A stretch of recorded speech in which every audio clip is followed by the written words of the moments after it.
welcome. Hopefully everyone's here to find out about our amazing primary curriculum. If you're here for iPads today, that's being moved to the Key Stage 1 library. Is anyone here that's for... No? Okay. Right, it's all starting.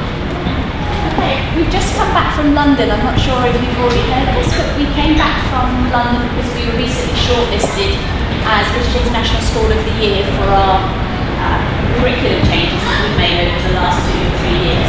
So I thought there would be a nice opportunity to share with you what the changes we made, why we made them, what the intention was behind trying to improve the curriculum, and what's happening now, 2 years into the rollout.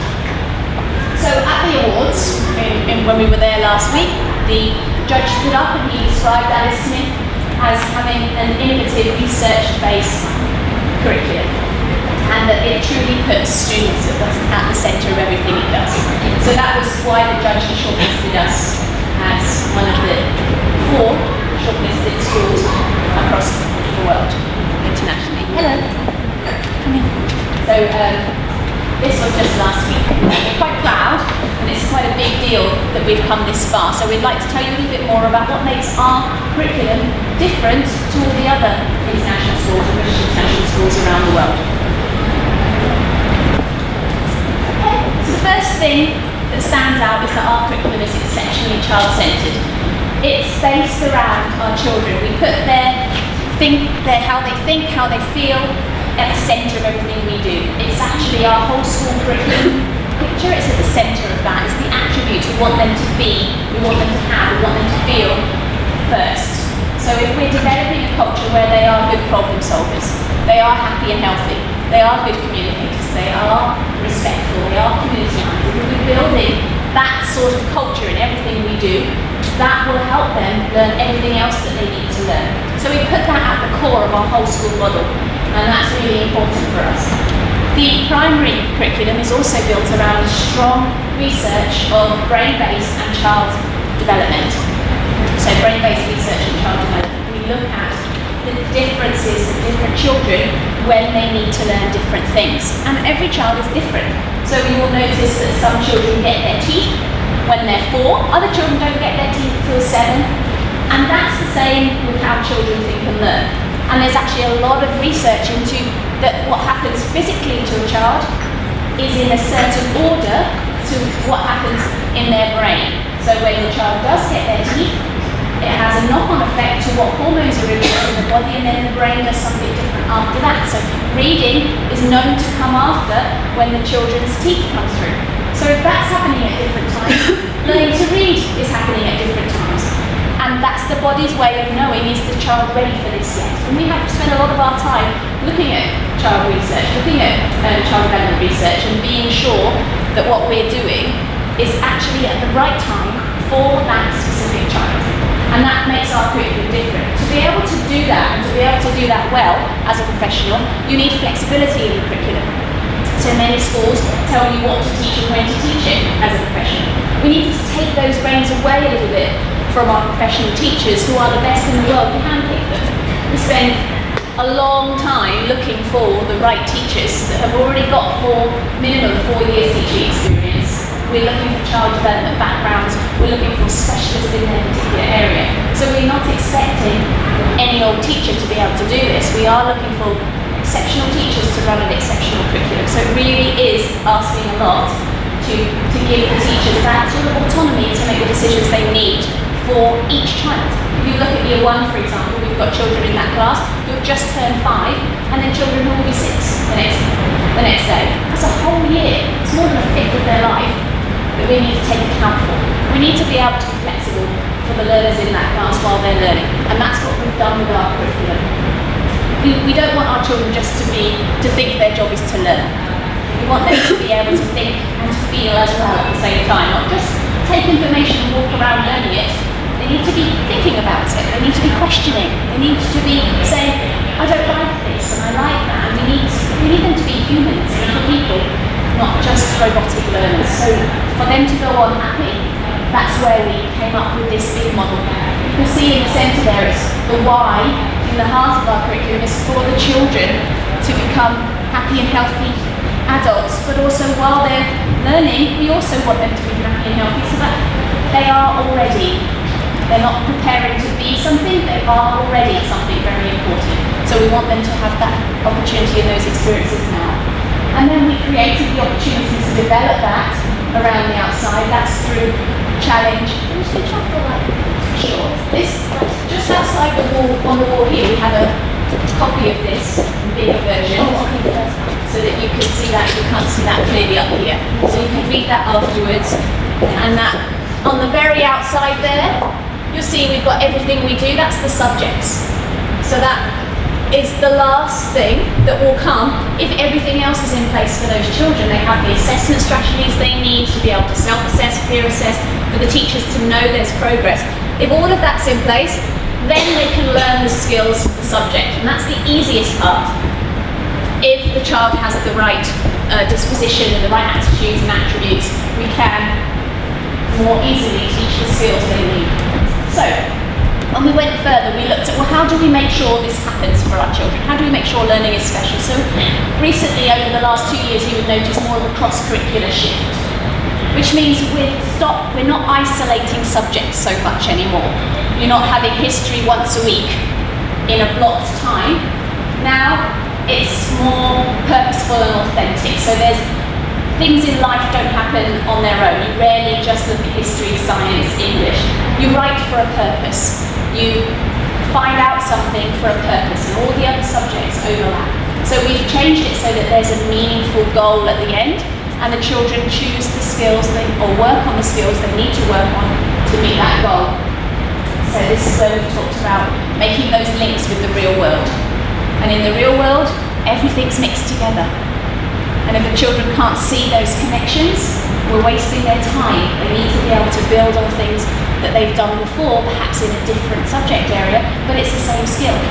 So it helps them make that connection and move quickly. We've also looked at big ideas rather than restrictive content. So if the child was to learn about the Victorians, previously that would be a unit, they would have had to learn about Queen Victoria and when she was born and all these small little dates and facts and things they have to learn. Now we would ask a bigger question, a bigger idea, who is the best ruler of all time? And by asking a big question like that, by opening up the big idea about rulers, we are actually opening up all of their opportunities to bring their backgrounds in.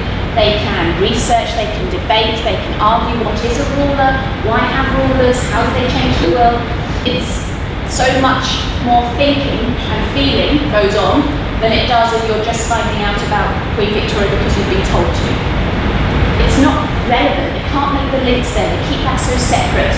But as soon as you open the question to look at your life, look at your backgrounds, look at the people you know, speak to everybody, suddenly you can see how that has knock-on effects. And it inspires the children to ask their own questions and start going down slightly different paths from one another. And as a good, strong teacher, our teachers are all trained very carefully and constantly on this. They need to be able to follow the children down slightly different paths, but have the same skill outline that they're going along.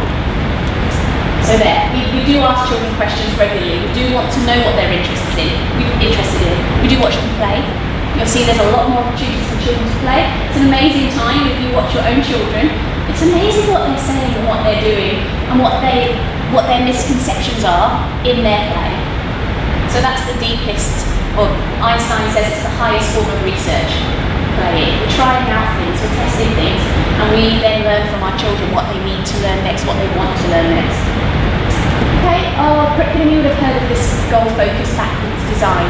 You see a lot of that. You might have heard of the word culminating goal.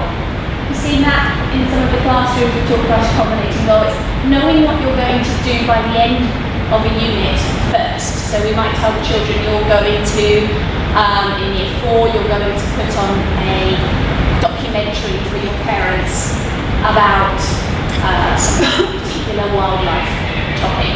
Or it might be that you're going to open a museum in year 6 and you're going to open a museum of conflict. And then you have to find out, well, if we're going to open a museum, what do I need to be able to do? So you would need to know what makes a good museum, who's going to come to my museum, what's the content going to be in the museum, how are we going to make sure they're going to learn that. And then once we've opened our museum, we need to evaluate what skills did we use along the way and what do we need to do now to improve. so that that's all those skills are coming in together here. And again, we'll see how that's more purposeful, more relevant to the children than just sitting in a room writing diary extracts in your history lesson, and then moving on next lesson to doing grammar in English, and then moving on into your next lesson to doing some science, when you can do all of those things more purposefully towards a goal. Okay. We're still British skills based, so we still use all the skills from the British National Curriculum, and we use those, but we've taken out the restrictive content. So we've taken out that in year 1 you must learn Battle of Hastings, but we have kept the big idea in that you need to understand and to learn about ancient history and battles in the past. So we've kept those, but it could be a bigger idea, a bigger question that lets the children learn that skill, but in many different ways. Because otherwise we're reducing their interest levels, we're telling them what they need to be interested in rather than letting them think like that from the start. When you're in, any children in reception or preschool? Yeah, it's really interesting to watch there the way that a child starts to think will be how they think for the rest of their schooling. And we need to keep that going through year 1 and 2. So it's very important for us that when a child's brain is starting to form, when they're learning, if it's just rote learning and they're learning knowledge, the brain starts to think in a straight line. It starts to wait for what's next for me to learn, what's next for me to learn. Okay, I'll retain that, and I'll keep that. And they start learning that way. We want our children to think divergently. We want their brains to start thinking all over the place like this so that they can make connections to other things, and they start questioning.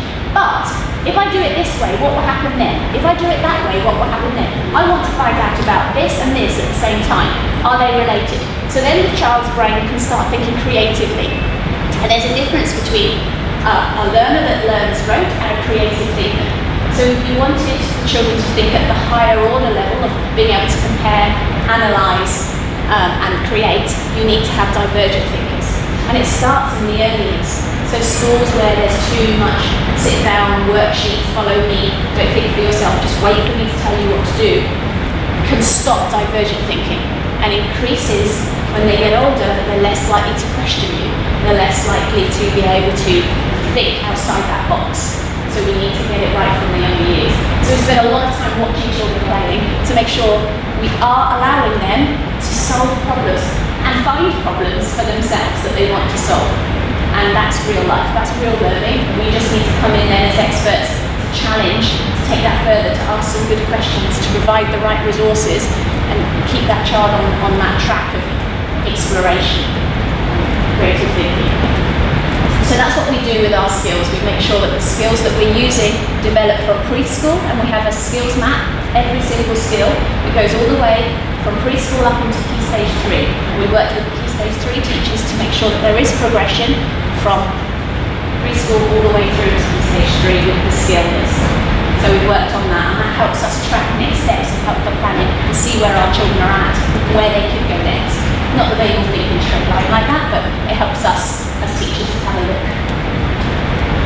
Okay, our learning is authentic. We want them really to run charity days. We really want them to put on museums. We really want them to solve problems that are really there. Not just practice them in a textbook or an exercise book.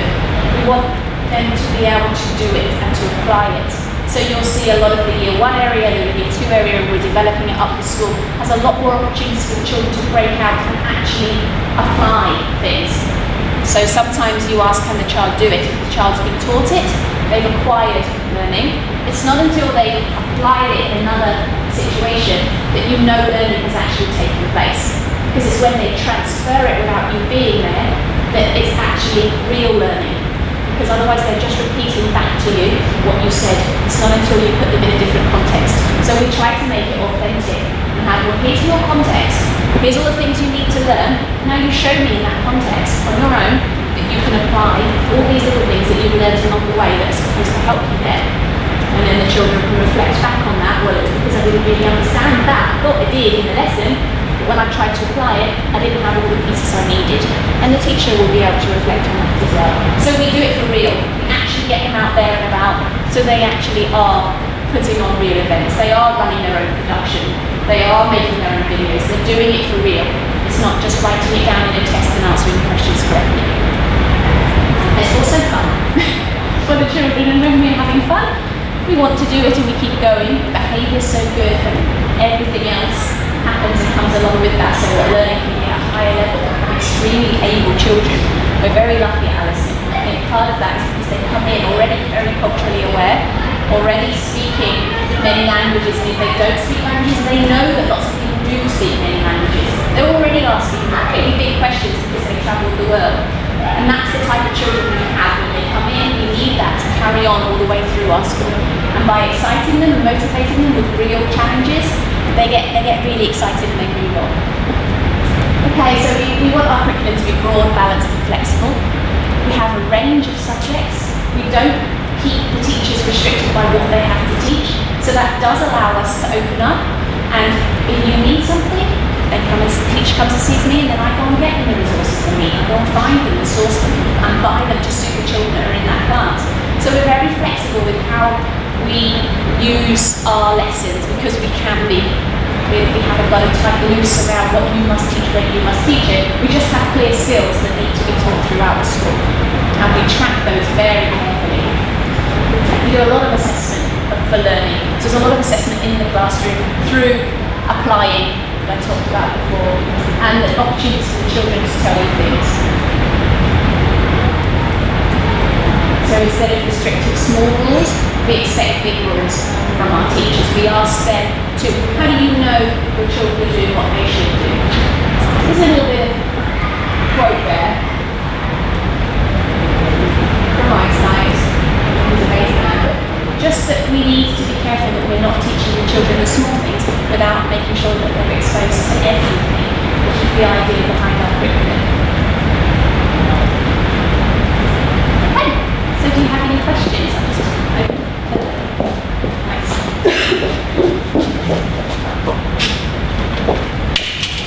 Does anybody have any questions about our curriculum? Congratulations with the shortlisting. Is it going to be an instant winner? Well, there was a winner who came second. All right. But we were still very pleased. And the winner deserved to win. It was the one they had opened a school for homeless children at the side of their school. So it would have been more, it was a very worthy winner.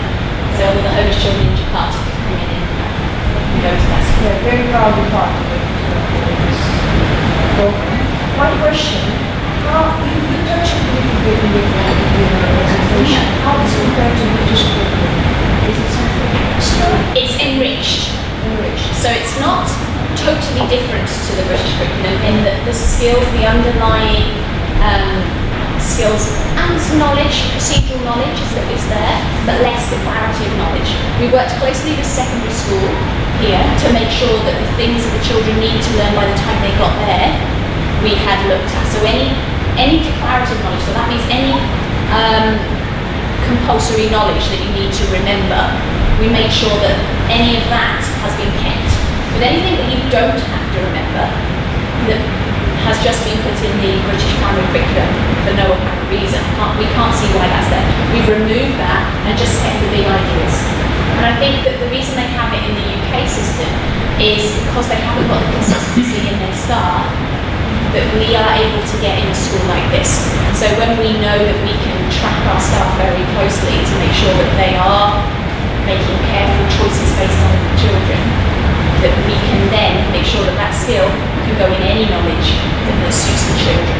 So that so for example, year 2, any parents from year 2? Well, year 2 were looking at a water topic, and they started by just seeing what the children were interested in the play areas. They were looking very much at water, but when they spoke to the children, some of them were interested in more of the conservation of rubbish being thrown in the sea and how we look after turtles and things like that.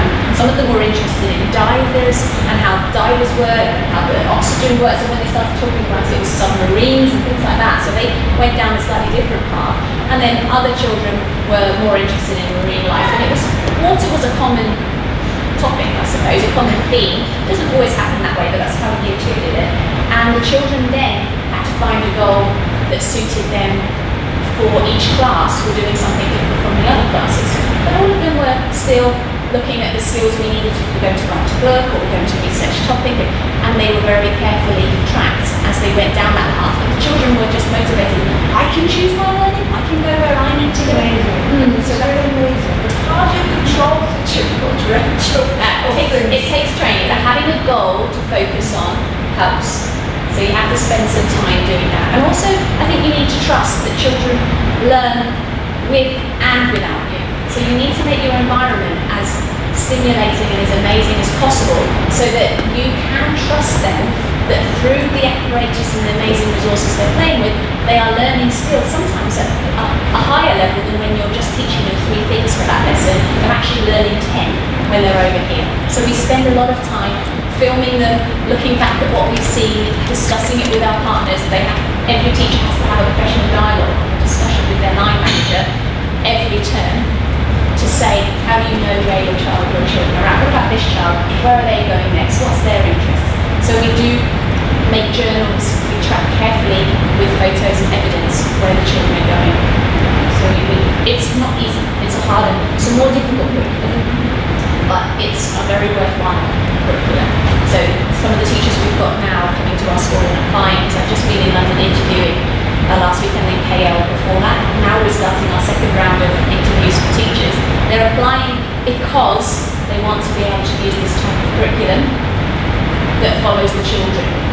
We can extend the more able so much further with this. We don't keep them waiting for the others, and we can support the less able, and we tend to have less able because they're interested, they're motivated. I can see this is a very different way of, different from the traditional teaching and learning. If you compare it with the traditional way, is this like a lot better? Well, I'm biased. It had a lot to do with writing it, but I think it's better because very much it's about high order thinking. It's about challenging thought, and it's not easy to remember things and facts, but it's a lower order brain use. So you don't use as much of your brain when you're retaining information to put it in a test later on. But if you're challenged to use that differently each time, and we're not going to tell you how you're going to use that information, then your brain has to be thinking differently. So it helps for later on to develop creative thinkers as they move through the school. You have more open-minded children that can think at a higher level than you would have if it was just about retention. That's all. This is definitely more interactive. Yes, more engaging for the children. Can you comment a bit on the role of assessment? Because I think that previous question also maybe how do you actually judge whether it's effective? Do you only see the results perhaps later in life? Well, no, you we see them immediately. Even in our preschool, we see by having a play-based, child-centered preschool, we have children already meeting the early years goals of the end of reception in preschool without any direct teaching at all of that, just by allowing the children the opportunity to think, question and open our environment so much more. So it's based on the things like Reggio, as a top school in Italy, and been famous for this for many years. We're looking at some of their research and bringing out some of that, and just in our environment, not so much our skills that are still very British, so that we can still pass their A levels and GCSEs later on. So I think the assessment we've been working hard on that. So we have a range of assessment techniques. We obviously have in-class assessment all the time, and that's called assessment for learning. So that's us deliberately setting up activities where we can step back and see the children applying any of the skills, and we watch them in groups. We see not only academic skills, how are they at working with their teams, are they able to, when they have frustrations, when they come across difficulties, and in the classroom that's more traditional where you tell them the answer, they learn that, then you tell them more information, they learn that. You see less frustrations, you see less problems that come up because you're working in a group sometimes, or because you haven't got the resource you need. So then there isn't the problem solving need there. So we do spend a little bit more time observing so that we are sure that what we're teaching them can actually be used. And I think that's not in a traditional classroom. They don't really care whether the children can do that beyond the test. Can they do that in real life? Well, we want to know that. We also want to know if they can do it in a test. So in term 3 of every year, and only in term 3 because we know so much about them before we get there, we have maths and reading assessments that we use that are standardised, and they're British assessments, so that we can compare where our children are at with other children in the world that have sat that test, so international schools plus British schools. So we use those at the end of every year, and then that data story combined with everything the teacher has collected over the year goes to the next teacher. We then spends the first 2 days of inset talking about what information they have that's on paper about the children they're going to get before those children even arrive. Then the first few weeks of school is watching them, informal assessments, conferences, things like that with the children. So we have that. Then plus, like I said, your line manager meets with you every term and asks you, how do you know this child's meeting this skill? What evidence do you have? And then they would show examples of their work. They would show children's books, things like that they can see. So that's how we do that. It's quite rigorous because it's reflective. We have to keep doing it at the end of every half term. We can't do it at the start. We have to keep looking back. So what did they learn? What do they need to learn now? And then we have to get to the end of the next half term. So how did they do? We don't plan all in advance because we don't know where they're going until we get there. So it does take a lot of reflection for the teachers, and we build that into their time. So we provide 3 staff meetings at half term so that they can reflect back. And most schools plan forward. They plan for that whole year. They tell you at the beginning of the year what the children are going to learn that year. We don't. We keep planning every half term, and we can only tell you about the next term as we've finished. So it is backwards. You don't have a goal, like, I don't know, but have to know back. You have those? Yeah.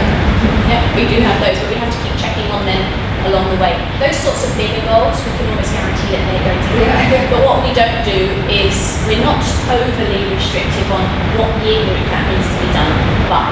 So we wouldn't say by the end of year 2, everybody must know their 3, 6, 5 timetables. What we would say is somewhere within the age of 4 to 7, any child will be able to learn and retain that amount of information. So then we watch the children carefully to look at the other development that's happening to make sure things are happening in the right order.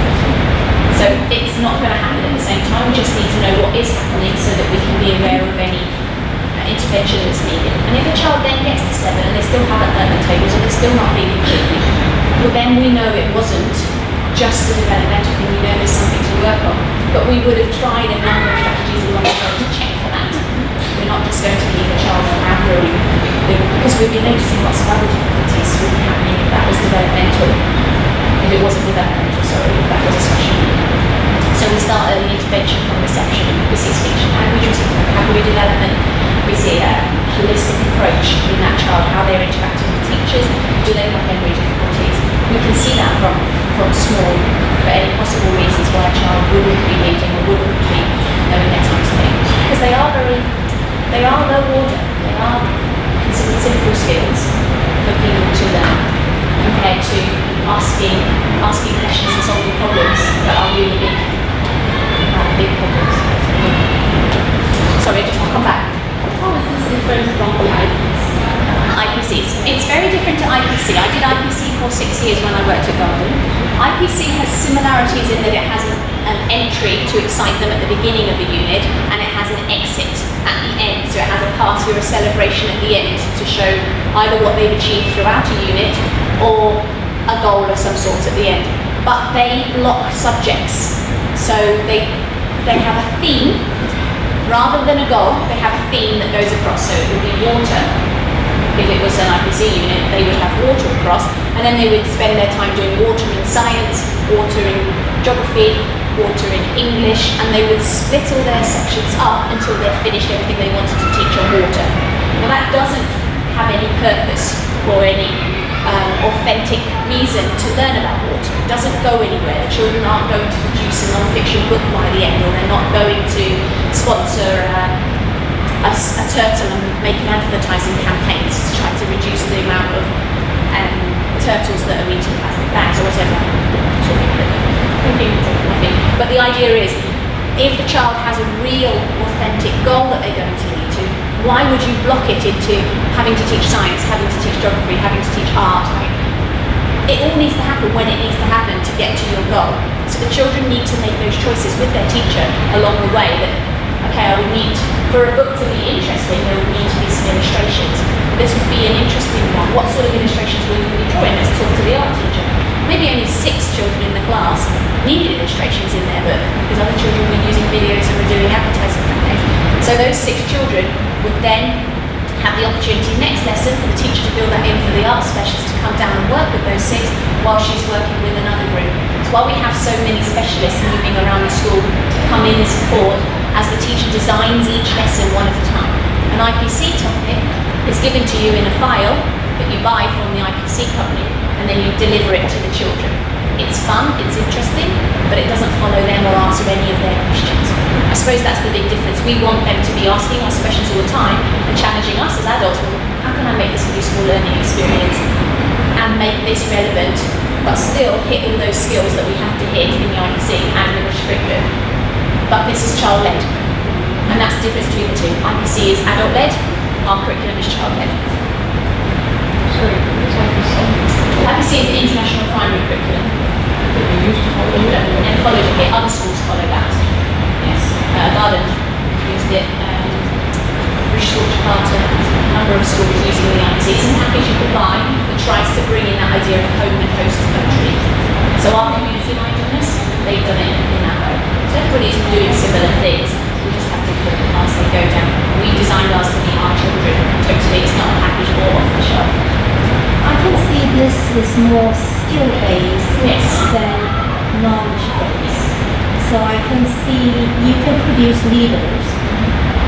How can we retain the knowledge as well? But the knowledge Because- comes because you can't work on a skill without context. Everything has a context. It's very difficult to say we're going to write a book, but have nothing to write it about. So there is knowledge. It's just who is to say what knowledge is the most important knowledge to learn at that point. And that's the question. It's what the child wants to learn is the most important knowledge at that point. And what you'll see is, interestingly enough, children do have similar interests to one another. They're all playing with each other, they're all working with each other, they're all seeing the same things day in, day out. So it's never that far away of something that you thought might have come up anyway. So things like space, even though it's a unit that you can easily pick up and do, children are interested in astronauts and space. And it comes up even if you don't bring it up, somebody is going to mention it in your class. So there are things that come up there. We just have to be careful that we're allowing the children width of experience. So we have to meet regularly to discuss, well, what were they learning before? And if we're going to do something again next year on that idea, because they're still interested, where can they take it now?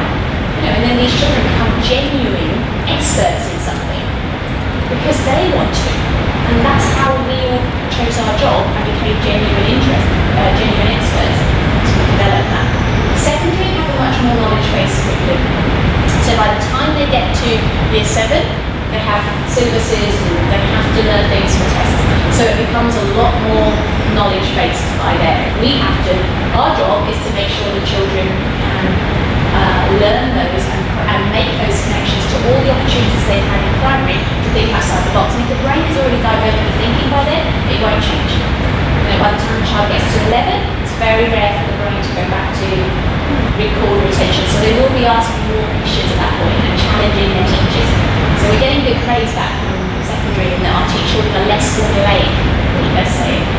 They're less formulaic now, but they can learn those things. Because we can teach a child how to write in any genre. Here's your list, go home, remember this, put all these features in your writing. But an author who writes like that is never going to be published. An author is the person who says, well, hang on a minute, this feature, I'm going to change it and I'm going to add another feature. And now look at my writing, look what I've done. And it's the person who thinks a little bit differently that's going to make it. So we do challenge our children, well, here's the features of this, now why is yours going to be different? So we might ask them some questions. Sorry. So it strikes me that you have, because you're international school, you have kids who come at different stages through the years with different backgrounds before they encounter this. And then you have kids who maybe start here and go somewhere else. Yes. So how much of a challenge does that pose you? It's part of the reason that we changed our curriculum, to be honest, because we were starting units that were fixed units that had to be in each term, and having children come in midway through that and then leading into another system and coming from other schools where they had already finished that unit and then coming into our school and having to repeat the unit. Now that's not very useful to any child arriving and having to go through the Victorians again when they've already done that in the school previously. So the idea is, well, that child has already come to the Victorians, we're not going to come back here. Because there's thousands of history units and exciting things that we can study. Why us a chance to look at who we actually have each term, each time we do something, and make it work for them. We also need the children to go into the American system, we need them to go back into an IPC system or into a British system or Australian system. They need to be able to leave us and go anywhere. So we had to remove the restrictions of a British topic instead of still using the British skills but not the topic, so that they can go anywhere and still fit in to all those systems. So it was actually a big part of why we changed our curriculum in the first place, is that it wasn't working for the transient population we have. In the UK, they stay all the way through often, and then they go to secondary and keep going. So all the children have done the same thing at the same time. Our children have got so much to learn from each other. We don't need to do that. They're bringing in interesting things that are more interesting than you could ever imagine on a piece of paper before they got there. So we include them into the learning. That's a good point, and it is one of the big reasons we changed it.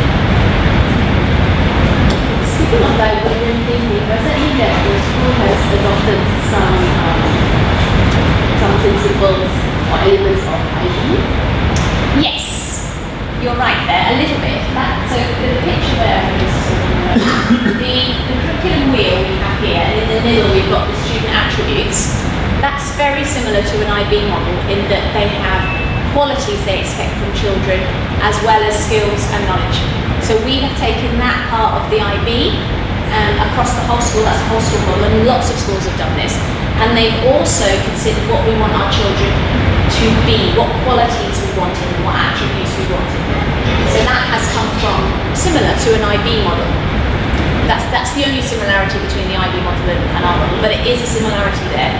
Yeah, so we did spend a lot of time researching IB, all the models. I mean, as head of curriculum, I spend most of my time looking around the whole world and what are all the other curriculums around the world, what are their focuses, and they're very similar now. Lots, and in fact most, even the British is changing next year to include more attribute focus, and they're picking that up from the international schools that can look at the research and identify which research has the most impact on the school that you work in. So that's similar. I mean, I worked closely with Nick Lee at secondary to select those attributes with the whole school. All the teachers had an input there, and we feel those 6 do cover most of the things we want our children to develop. So yeah. We are completely new to the school for this first term. Okay. I've been totally apprehensive in my children here Yes, I because we come from a very academic background. But looking at this term, and you know exactly what you've said, I've noticed these changes in my children where they're more creative thinkers, asking questions, and particularly my son, he is very good in his, for example, mathematics and the structure-based learning. He was not able to go beyond his level. And here he's challenged with a much higher level. So he's happier here, much happier. And I've asked both my kids to rate the school at yellow term, and they both say 10 out of 10. They love Alice. But my greatest concern has been coming from a structured background and coming into this open curriculum. And for example, they got a big jump from year 6 to year 7 where it was kind of structured learning. So do we necessarily have covered the knowledge that we require by then? Definitely. We have a very strong transition program, although we're hoping to win. And year 7 are looking at moving our curriculum up into there. They're very impressed with the sorts of things that we're getting with our more able children. Because if it's structured, what you do is they only learn as much as you teach them. So by having it too structured, they can't then think, well, actually, you've not got me right. I'm actually more able than that. Good guess, but I want to know this now. And then they can extend themselves, and you can follow them a little bit. So you don't stop it. You're more open-ended. But year 7 are looking at bringing that in next year. But currently, they are working closely with our school. They come down every term. They watch our children in class in their lessons. We go and watch there. They do that every term. The English and Maths teachers come over and have a look and see what's going on. They get involved and they learn the approach that we're doing, so that's why they wanted to introduce some of that there as well. But everything has been checked. Our curriculum is checked to make sure we're not missing anything that has to be done by them. What about subjects like science, history, and geography? Exactly. So all the coordinators meet with our coordinators. So we have a head of science here that meets with their head of science every half term, and we check, this is what we've done this half term, this Is there anything we need to put in next term? So then they write to the year leaders, two science coordinators write to the year leaders and say that was an interesting topic that you worked on towards a goal. However, wasn't very much science covered in this area. Have you considered trying to bring that into your classroom environment to see if the children are working at this level? Often you put it in the next one, they've already learned it. You don't need to teach it anyway. Or sometimes you did need to, so it was well worth the science coordinators looking at that. Geography do the same, history do the same. We have a very reflective curriculum that our subject leaders check on, I check on, the year leaders check on, everybody checks on it, the class teacher looks at it for their class. We have 3 levels that keep looking down to check where are we going, what are we missing, is there anything we need to try to encourage the children to want to learn next. And that's when we do the IPC thing where we set up something exciting, some exciting experience to see if we can motivate the children to hook on to something and question it. If they don't, we're not going to follow that necessarily because it's not going to have their interest anyway, but we'll come back to it again. Maybe we didn't excite them enough, maybe we didn't put it in the right way. So we'll keep looking. But we haven't had any problems in the last 2 years yet. They've come from structured, they've come from our last question, they've come from structured learning where we have history, geography, science, and we're doing a lot of science experiments, things like that. And one of my son's concern is he misses out doing science experiments. And He's only in his first term. I guarantee you it's going to be yeah, next so it's first term still. So. Yeah, and that's quite a heavy writing focus because of the goals that they're working on there. It's been a little bit more English focused, so they do know that they've got to move in to the other subjects and its opportunities all need to be hit and worked on. So you look back and that's interesting. So other year groups have been doing lots of science because of the goal that they're working towards. And that's real life. We don't do everything all the time. So it's different. It means that you might get a whole term where you haven't really touched upon history, but you will then have a unit where you need to be applying that history. We're hoping that the children are doing all these other things outside as well. So that's why we have a huge wide curriculum so that they can choose science club and they can choose things that interest them only, that aren't relevant to the goal of the class. This is why we have 85 clubs. So we need to give those options. So you definitely should choose science club. We've got 2 science clubs. Yay! See? And then the children still get that while they're working with the team. Yeah, but that's something that we do know. We have noticed that, and it's actually science that we're looking at most carefully at the moment. It's one of our big focuses. So being this co-curriculum, they're definitely prepared for the more structure-based learning. You won't hear a sudden jump. No, it's slow. In 7 and 8 is it's a slower jump anyway because they're still looking at cross-curricular there slightly, but then by year 9 and 11 it's exams and off they go.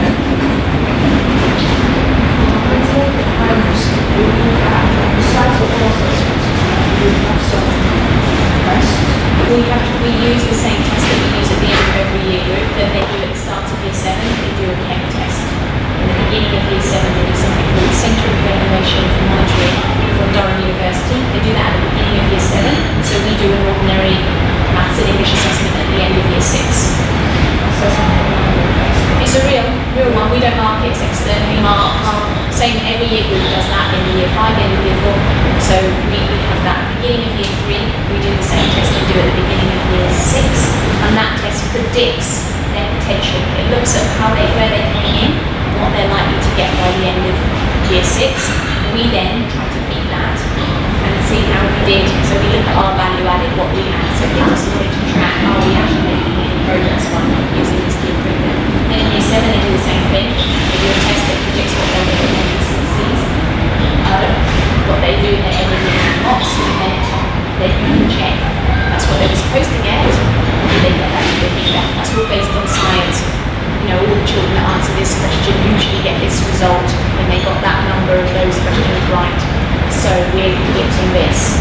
That's how that works.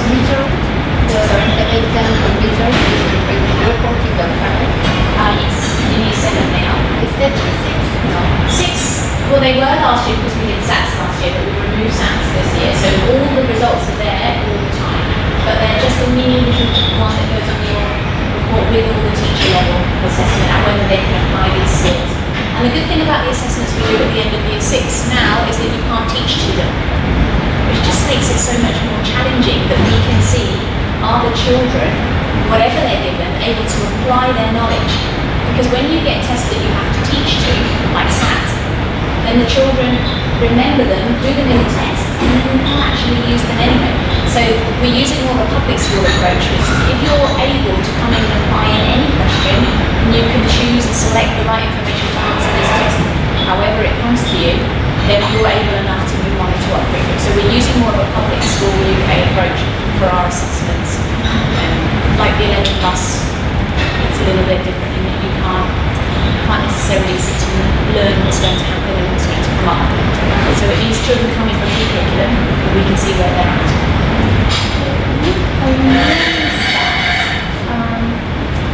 When a child moves, for example, They can do the test at home tonight. You can download it. would that be like, compulsory for them in order to move, they must have some It's not. That's the problem, because outside of the UK you're not allowed to sit SATs unmarked externally.